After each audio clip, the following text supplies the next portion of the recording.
What do you think about we've seen a lot of people like Luke Groman's nailed everything on the head. You've seen that guy Zoltan from Credit Suisse talking about this, about, Bretton Woods 3. What do you think about us being in kind of the early days of the end of the dollar? I mean, obviously this could take much longer than some people expect, but there's been some kind of, I guess, theories around Putin using this war as a means of kind of a beginning of a financial attack on the United States versus like a kinetic war. Do you agree with that kind of theory, either of you, about this kind of being the beginning of the end of the dominance of the US dollar? Yeah, I think that's true. I think that's a very slow process that has started a couple of years ago, and that involves all the countries in the world, but especially China, Russia, India, the Middle East, oil, uh, and the de-dollarization and the printing of dollars is going on before our very eyes. Yeah, I kind of think it's going to take a lot longer than people think. We as Bitcoiners keep, I think we're biased to the demise of the dollar, and I don't think it's going to be fast. And if you were to look at, what's happening right now in terms of, very long term, and we're in this really large, strong technical rise. Most of the value that's been created in the last 20 years have been tech, has been very much tech, internet based.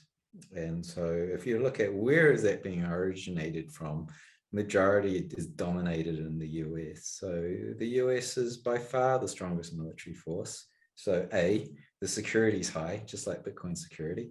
You need that.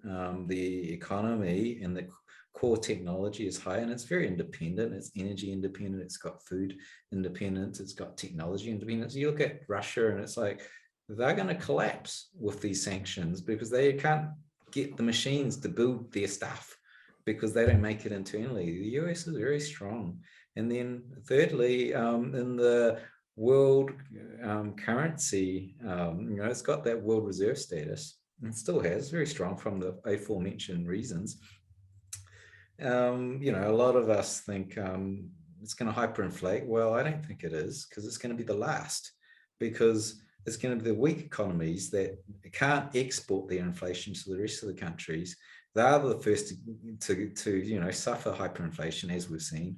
And so the weaker currencies and all the current countries that don't have their own, they don't have the reserve status, they can't export the stuff. So it's a very good defensive play for the US, and looking forward into moving into a digital age, they are the leaders. And so I think it's a surprising situation right now where I think it's stronger than most people think, and it's got a lot of momentum behind it. And certainly, the productivity coming out of the US and technology is really, really high. And I don't think you turn that around very easily. And take a look around. It's like, if you're coming from any other country that's lesser developed and you're looking for opportunity, everyone's queuing up to go to the US.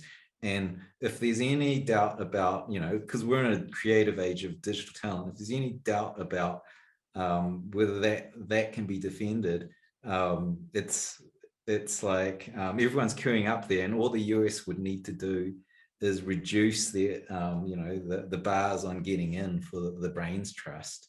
And it's bull season for the US and the industries that matter. And it's the opposite for Russia. And people often think the strength of China's economy is huge, and it's China's economy has been building since certainly based on very basic sort of infrastructure gains, and it's like this mass production machine. But that economy is not. I don't. I think it's relatively fragile. It's very dependent on other countries as energy inputs, food inputs, and exports, right? And so it's fragile. Like, imagine if China did, say China invaded Taiwan and the world sanctioned it, it would be in deep trouble. That's an interesting thing that the latest war has sort of outlined. If you look at Chinese the Chinese economy, it is very dependent. But like the whole economy would, I think it would fall apart if the energy imports were not maintained. So yeah, I like the US is the strongest game in town if you're talking at scale, and I don't think that's turning around anytime soon. And like the interesting thing with the new Biden, like decision to like over its key agencies to figure out a way to effectively get a clarity over Bitcoin and regulate it, is saying we want to be part of this future, and we're not going to ban it.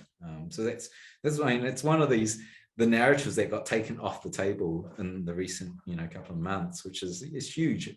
It's huge.